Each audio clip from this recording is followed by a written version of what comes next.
News 18 ವೀಕ್ಷಕರಿಗೆ ಸ್ವಾಗತ. ನಾನು ನಿಮ್ಮ ಸಂತೋಷ್ ಕುಣೂರ್, ಗದಗದ ಪ್ರತಿನಿಧಿ.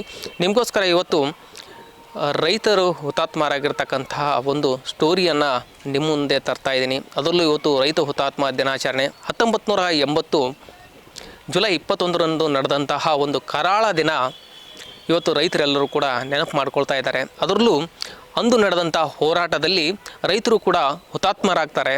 ಅವರನ್ನು ಸ್ಮರಿಸುವ ಇವತ್ತು ದಿನ. ಅದರಲ್ಲೂ ಬಂಡಾಯದ ನೆಲ ನರಗುಂದ ಪಟ್ಟಣದಲ್ಲಿಯೂ ಸಹ ಇವತ್ತು ರೈತ ಹುತಾತ್ಮ ದಿನಾಚರಣೆಯನ್ನು ಮಾಡ್ತಾ ಇದ್ದಾರೆ. ಅದರಲ್ಲೂ ಗದಗ ಜಿಲ್ಲೆಯ ನರಗುಂದ ತಾಲೂಕಿನ ಚಿಕ್ಕನರುಂದು ಗ್ರಾಮದ ವೀರಪ್ಪ ಕಡ್ಲಿಕೊಪ್ಪ ಎಂತಕ್ಕಂಥ ರೈತ 1980ರಲ್ಲಿ ನಡೆದಂತಹ ಗೋಲಿಬಾರಿನಲ್ಲಿ ಪೊಲೀಸರ ಗುಂಡೇಟಿಗೆ ಬಲಿಯಾಗ್ತಾನೆ. ಹೀಗಾಗಿ ಆ ರೈತನ ಒಂದು ಸ್ಮರಣೆಯನ್ನು ಈಗ ನಾಡಿನಾದ್ಯಂತ ರೈತರು ಸಹ ಸ್ಮರಣೆ ಮಾಡ್ತಾ ಇದ್ದಾರೆ. ಅದರಲ್ಲೂ ಇವತ್ತು ನರಗುಂದ ಪಟ್ಟಣದಲ್ಲಿ ಆತನ ವೀರಗಲ್ಲಿಗೆ ಸಾಕಷ್ಟು ರೈತ ಮುಖಂಡರು ಒಂದು ಮಾಲೆಯನ್ನು ಹಾಕೋದ್ರ ಜೊತೆಗೆ ಆತನ ಅಂದು ನಡೆದಂತಹ ಒಂದು ಹೋರಾಟದ ಬಗ್ಗೆ ಸಾಕಷ್ಟು ಮಾಹಿತಿಯನ್ನು ಇಂದಿನ ರೈತರಿಗೂ ಕೂಡ ಕೊಡ್ತಾ ಇದ್ದಾರೆ. ಯಾಕಂದರೆ 1980ರಲ್ಲಿ ಗುಂಡೂರಾವ್ ಸರ್ಕಾರ ಇತ್ತು. ಆ ಗುಂಡೂರಾವ್ ಸರ್ಕಾರ ತೆಗೆದುಕೊಂಡಂತಹ ರೈತ ವಿರೋಧ ನೀತಿಯನ್ನು ಖಂಡಿಸಿ ರೈತರು ಸಹ ದಂಗೆ ಹೇಳ್ತಾರೆ, ಹೋರಾಟವನ್ನು ಮಾಡ್ತಾರೆ. ಆ ಸಂದರ್ಭದಲ್ಲಿ ರೈತರ ಮೇಲೆ ಪೊಲೀಸರ ಒಂದು ಗುಂಡಿನ ದಾಳಿ ಆಗುತ್ತೆ. ಆ ಸಂದರ್ಭದಲ್ಲಿಯೂ ಸಹ ರೈತರು ಹುತಾತ್ಮರಾಗ್ತಾರೆ.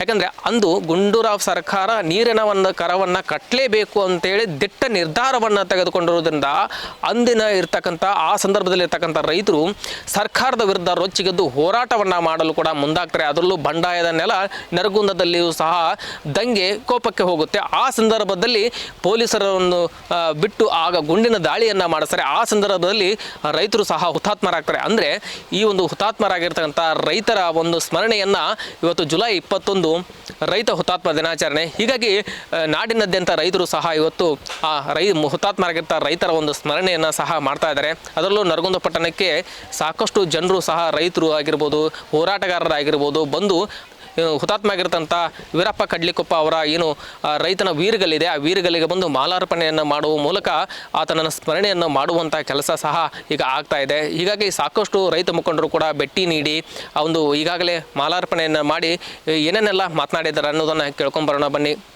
ಆರ್ ಗುಂಡೂರಾವ್ ಸರ್ಕಾರ ಕೆನಾಲ್ ಮಾಡದಲ್ಲೇ ನೀರು ಕೊಡದಲ್ಲೇ ತೆರಿಗೆಯನ್ನು ವಿಧಿಸಿ ಬಲಾತ್ಕಾರ ಮಾಡಿದ ಕಾರಣಕ್ಕೆ ನರಗುಂದ ನವಲಗುಂದ ಎರಡೂ ಕಡೆ ರೈತ ಹೋರಾಟ ಪ್ರಾರಂಭ ಆಯಿತು.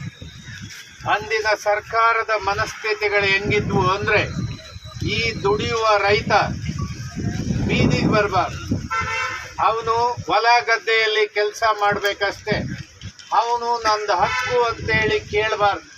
ಈಗಾಗಲೇ ಬಂದುಬಿಟ್ಟಿದ್ದಾರೆ, ಇವ್ರನ್ನ ಹದ್ದು ಬಸ್ದಲ್ಲಿ ಇಕ್ಬೇಕಂದ್ರೆ ಇವ್ರಿಗೆ ಕ್ಷಮಿಸಬಾರ್ದು ಅಂತ ಹೇಳಿ ಏನು ರೈತರು ಗಟ್ಟಿಯಾಗಿ ಹೋರಾಟದಲ್ಲಿ ತೊಡಗಿದ್ರು ಅವ್ರ ಮೇಲೆ ಗುಂಡಾಕುವಂಥ ಪ್ರಯತ್ನಕ್ಕೆ ಸರ್ಕಾರ ನಿರ್ದೇಶನ ನೀಡಿತು. ಆ ಮೂಲಕ ನಮ್ಮ ನರಗುಂದ, ಚಿಕ್ಕನರಗುಂದ, ಅಳಗವಾಡಿ, ನವಲಗುಂದ ರೈತರು ಪೊಲೀಸರ ಗುಂಡಿಗೆ ಎದೆ ಕೊಟ್ಟು ಜೀವ ಬಿಟ್ಟರು. ಇಲ್ಲಿಗೆ 44 ವರ್ಷ ಆಗಿದೆ ಬಂಧುಗಳೇ. ಅಂದಿನಿಂದ ಪ್ರಾರಂಭ ಆದಂಥ ಕರ್ನಾಟಕ ರಾಜ್ಯ ರೈತ ಸಂಘ ಈಗ 44 ವರ್ಷಗಳನ್ನು ಕಳೀತಾ ಬಂದಿದೆ. ಹಾಗಾಗಿ ಇವತ್ತಿನ ಸಮಸ್ಯೆಗಳು ಅವತ್ತಿನ ಸಮಸ್ಯೆಗಳು ಬಹಳ ವ್ಯತ್ಯಾಸ ಇದ್ದಾವೆ. ಇವತ್ತು ಬಹಳ ದೊಡ್ಡ ಸಮಸ್ಯೆಗಳು ರೈತರಿಗೆ ಎದುರಾಗಿದೆ. ಅವತ್ತ ರೈತನ ಸಾಲ, ಜಪ್ತಿ, ಹರಾಜು, ಲೆವಿ ಮತ್ತು ಇತ್ಯಾದಿಗಳು ಬಹಳ ದೊಡ್ಡ ಸಮಸ್ಯೆಯಾಗಿ ಕಾಡ್ತಾ ಇದ್ವು. ಎಷ್ಟು ವೀಕ್ಷಕರೇ ಕೇಳಿದ್ರಲ್ಲ ರೈತ ಮುಖಂಡರ ಮಾತನ್ನು. ಇದೇ ಒಂದು ವೀರಗಲ್ಲಿಗೆ ದರ್ಶನ್ ಪುಟ್ಟಣ್ಣವರು ಕೂಡ ಭೇಟಿ ನೀಡಿ, ಯಾಕಂದರೆ ರೈತ ಹೋರಾಟಗಾರ ಅಂತಲೇ ಕೂಡ ಹೆಸರಾಗಿರ್ತಕ್ಕಂಥ ದರ್ಶನ್ ಪುಟ್ಟಣ್ಣವರು ಕೂಡ ಈಗ ಶಾಸಕರು. ಅವರು ಸಹ ಬಂದು ವೀರಪ್ಪ ಕಡ್ಲಿಕೊಪ್ಪ ಅವರ ವೀರಗಲ್ಲಿಗೆ ಮಾಲಾರ್ಪಣೆಯನ್ನು ಮಾಡಿ ರೈತರನ್ನು ಉದ್ದೇಶಿಸಿ ಮಾತನಾಡಿದ್ದಾರೆ. ಏನೆಲ್ಲ ಮಾತನಾಡಿದ್ದಾರೆ ಅನ್ನೋದನ್ನು ಕೇಳ್ಕೊಂಬರೋಣ ಬನ್ನಿ. ಈ ಹೋರಾಟಕ್ಕೆ ಬಲ ತುಂಬ್ತಾ ಇದ್ದಾರೆ. ರೈತರ ಸಮಸ್ಯೆಗಳು ಹಲವಾರಿವೆ. ರೈತ ಸಂಘಟನೆ ಶುರುವಾದಾಗ ಸಮಸ್ಯೆಗಳು ಬೇರೆ ಇದ್ವು, ಇನ್ನೂ ಸ್ವಲ್ಪ ಸಮಸ್ಯೆಗಳು ಅದೇ ಇವೆ ಆದರೆ ಇನ್ನೂ ಬದಲಾದ ಸಮಸ್ಯೆಗಳು ಇವತ್ತಿದೆ. ಅಣ್ಣವ್ರು ಹೇಳ್ದಂಗೆ ವಿದ್ಯುತ್ ಶಕ್ತಿ ಅಕ್ರಮ ಸಕ್ರಮ ಅದು ತತ್ಕ್ಷಣದಲ್ಲೇ ರಾಜ್ಯ ಸರ್ಕಾರದವರು ಕಾರ್ಯರೂಪಕ್ಕೆ ತರಬೇಕು. ಇಲ್ಲಾಂದರೆ ಈಗಾಗಲೇ ಈ ಬರಗಾಲದಿಂದ ನಾವೆಲ್ಲ ರೈತರು ತುಂಬ ಕಷ್ಟಪಟ್ಟಿದ್ದೀವಿ. ಈಗಿನ್ನೂ ಸ್ವಲ್ಪ ಮಳೆ ಬರ್ತಿರೋದ್ರಿಂದ ಸ್ವಲ್ಪ ಚೇತರಿಸ್ಕೊತಾ ಇದ್ದೀವಿ. ಆದರೆ ಈಗ ಮುಂದಕ್ಕೆ ಏನಾಗಬೇಕು, ಮುಂದಿನ ವರ್ಷ ಈಗ ಅತಿವೃಷ್ಟಿ ಆದರೂ ಕಷ್ಟನೇ.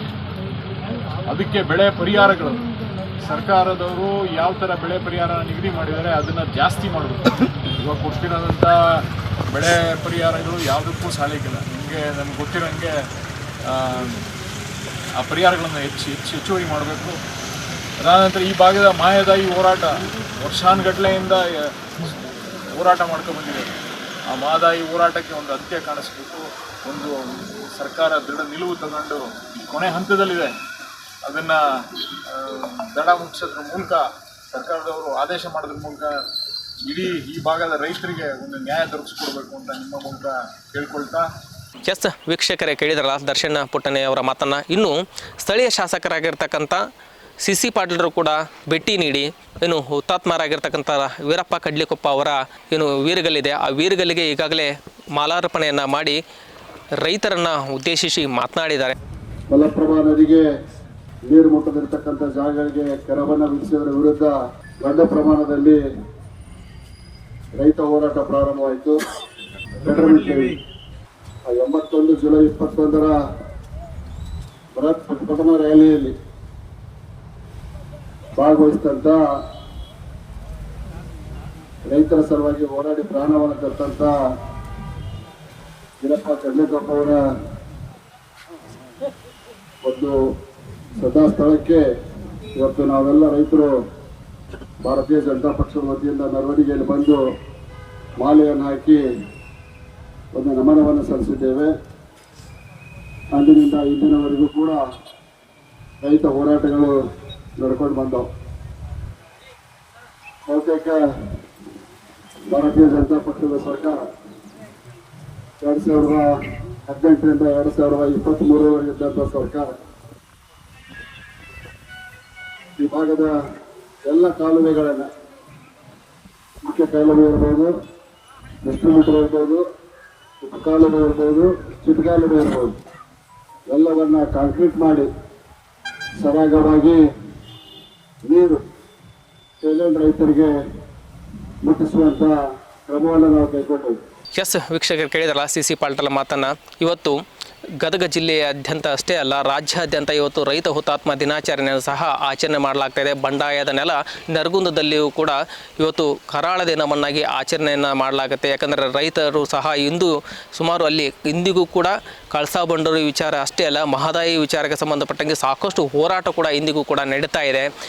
ಹೀಗಾಗಿ ಸರ್ಕಾರ ರೈತರ ಒಂದು ಯೋಜನೆಗಳನ್ನು ಕೂಡ ಜಾರಿಗೆ ತರಲು ಹಿಂದೇಟು ಹಾಕ್ತಾ ಇದೆ. ಹೀಗಾಗಿ ರೈತರು ಸಹ ಸರ್ಕಾರದ ವಿರುದ್ಧ ಹೋರಾಟವನ್ನು ಮಾಡ್ತಾ ಇದ್ದಾರೆ. ಆದಷ್ಟು ಬೇಗ ಸರ್ಕಾರ ರೈತರ ಒಂದು ನೋವಿಗೆ ಸ್ಪಂದನೆ ಮಾಡಬೇಕು. ಈ ಒಂದು ಕಳಸಾ ಬಂಡೂರಿ ಹಾಗೂ ಮಹದಾಯಿ ಏನು ನಾಲೆಯ ಜೋಡಣೆ ಏನು ಯೋಜನೆ ಇದೆ, ಆ ಯೋಜನೆ ಜಾರಿಗೆ ಹಾಕಬೇಕು ಅನ್ನೋಂಥ ಒತ್ತಾಯ ಕೂಡ ಇವತ್ತು ಬಂಡಾಯದ ನೆಲ ನರಗುಂದದಲ್ಲಿ ಕೂಡ ರೈತರು ಒಂದು ನಿರ್ಧಾರವನ್ನು ತೆಗೆದುಕೊಂಡಿದ್ದಾರೆ. ಎಸ್ ವೀಕ್ಷಕರೇ, ಈ ವಿಡಿಯೋ ನಿಮಗೆ ಲೈಕ್ಸ್ ಮಾಡಿ, ಕಮೆಂಟ್ಸ್ ಮಾಡಿ, ಶೇರ್ ಮಾಡಿ.